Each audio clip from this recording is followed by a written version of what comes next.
What if I told you that you could pay 0% taxes on some of your retirement income?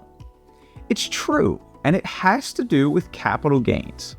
See, most retirees don't realize that long-term capital gains are taxed differently than ordinary income, and that opens up major tax savings opportunities if you know what to look out for. By managing when and how you take your gains, you can reduce your tax bill and keep more money in your pocket. But there are a few critical mistakes that you need to avoid along the way.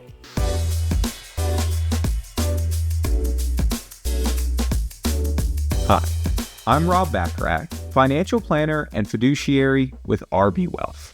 Many people have heard that long-term capital gains might not be taxed the same way as ordinary income. But what we find is that most investors and even many advisors don't know how to properly leverage this tax planning opportunity to their own benefit. So today, let's take a few minutes to break down for you exactly how capital gains tax works and a real-life example of how you too could pay 0% taxes on your capital gains income. First, let's cover what the difference is between long-term capital gains and ordinary income, or what's other referred to as short-term capital gains. If we buy a stock on January 1st and we hold that stock until April 1st and then sell it, any gains that we have on the sale of that investment are going to be taxed to us at short-term capital gains tax rates, which are the same as ordinary income. Because we held the investment for less than 1 year, that's what causes it to be considered short-term, and that's what causes it to be taxed at ordinary income. Now, if we take that same stock that we bought on January 1st and we hold it for a full 1 year, now when we go to sell that stock, it's going to be eligible for long-term capital gains, which are taxed at different, more favorable tax rates than ordinary income. And this is the difference between realized short-term gains or realized long-term gains. It has everything to do with how long have we owned the investment for prior to us selling it and taking our gains. Now, some of you might be wondering from back in the fall what this whole unrealized capital gains thing was, if now we're talking about realized capital gains. Well, throughout the 2024 election, Kamala Harris was presenting the idea of paying taxes on unrealized capital gains. And so what this is this is the gains that you have on that stock that we're just talking about before you actually sell it and realize the gain. The unrealized gain is just what's there showing in your statement, or maybe the value of the real estate that you know that you have that's grown since you purchased the property. Those are the unrealized gains prior to actually selling it when you realize the gains. And today we are focusing on realized gains and how you could potentially pay a 0% tax on your realized long-term capital gains. So now that we've talked about the differences between short-term and long-term capital gains, let's go over the differences between the ordinary income tax brackets and the long-term capital gains tax brackets.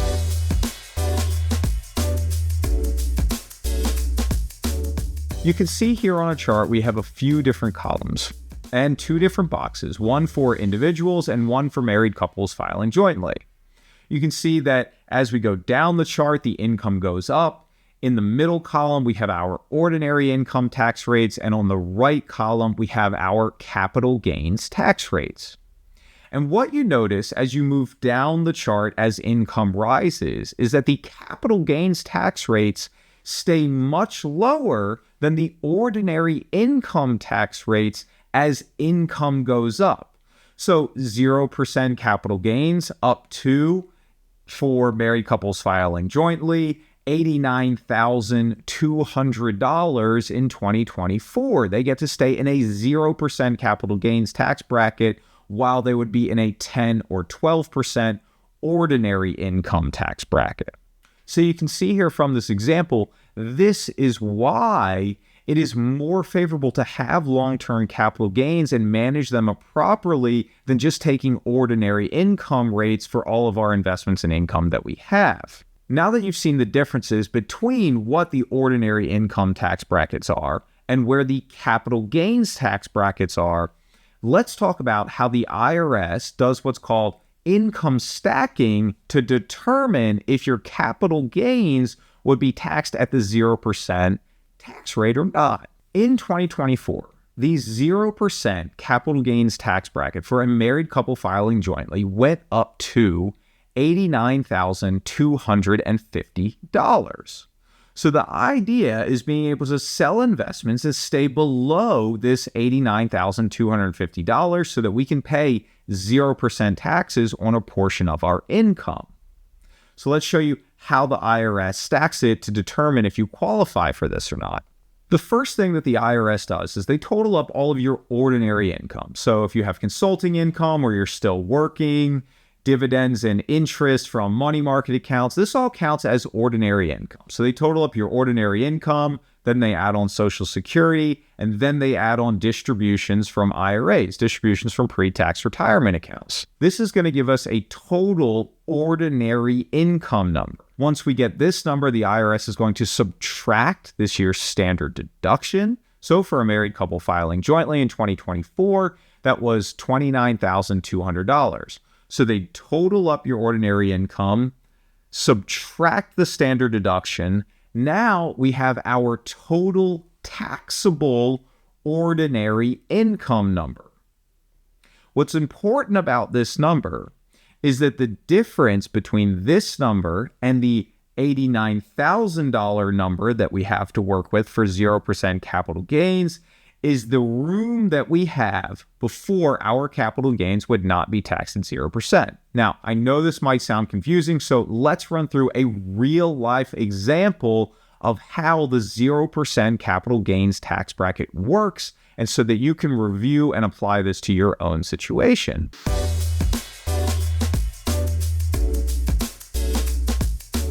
John and Mary are wondering if they're going to pay 0% capital gains on their long-term realized gains from 2024. Now, ideally, in a perfect world, they would have worked with their advisor during 2024 prior to making the sale to have that advisor help them determine ahead of time what sort of tax implications would take place from the sale of the stock that they're looking at. But in this instance, they are looking backwards. So we are now in 2025, and they're trying to determine what 2024's taxes are going to look like. Let's go through the income sources that John and Mary have.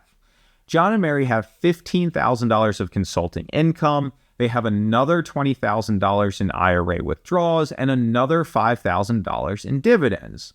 The rest of their income for 2024 needed to come from the sale of stock. That gives them a total of $40,000 of ordinary income. Doing planning around the taxes that are going to impact their total retirement income is really important. I'll also note that John and Mary have not yet started their Social Security. If they had, that would add a whole nother wrench into the tax planning involved with capital gains, and we'll talk about that in a separate video. Now, last year in 2024, the standard deduction was $29,200. So we're going to subtract the standard deduction from their ordinary income. This gives us $10,800. Now, they want to take $70,000 in capital gains from the sale of stock.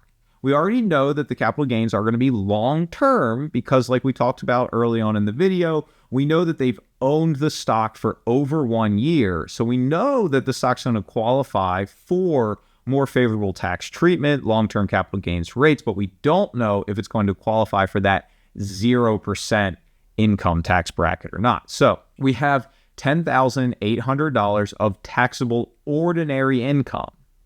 We're going to add on the $70,000 in gain from the sale of the stock to come up with a new total taxable income of $80,800. So our taxable ordinary income plus the long-term capital gains from selling the stock, we now have $80,800.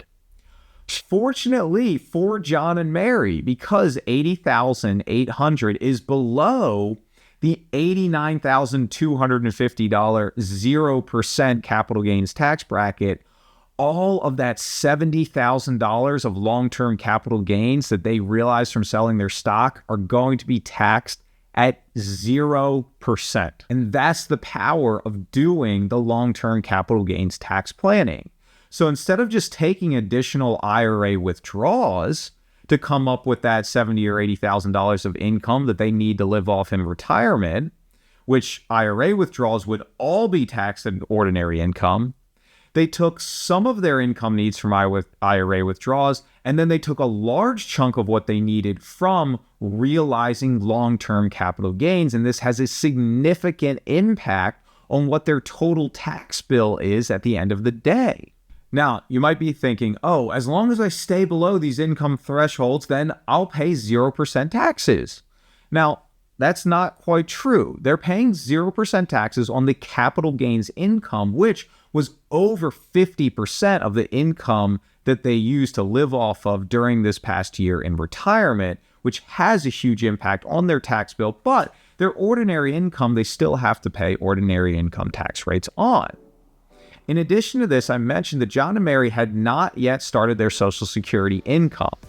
So if you're watching this video and you have already started Social Security income and you're wondering how capital gains plays into impacting Social Security taxes, stay tuned and follow along for our video next week where I'm going to dive deep into exactly how our Social Security income is taxed and how you can still leverage the 0% capital gains tax brackets, but what to look out for to avoid major tax implications on your Social Security income. Thanks so much for joining us today. I look forward to seeing you next time.